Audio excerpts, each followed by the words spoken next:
Hello viewer, if your YouTube subscription disappeared problem, let's see how to fix YouTube subscription hiding problem. Step 1. Tap and hold on YouTube app.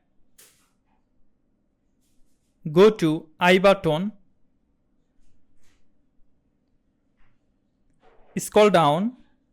Click on YouTube storage. From the lower right corner, clear cache data from YouTube app. Now go back and follow the second step. Open Google Play Store, or if you are iPhone user, open your App Store. Now search YouTube app. Go to YouTube app. From here, update your YouTube app.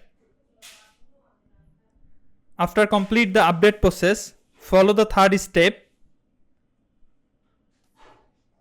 Power off your phone and then reopen it. Now go to YouTube app. Now click on subscription. Now see your YouTube subscription disappeared problem successfully solved.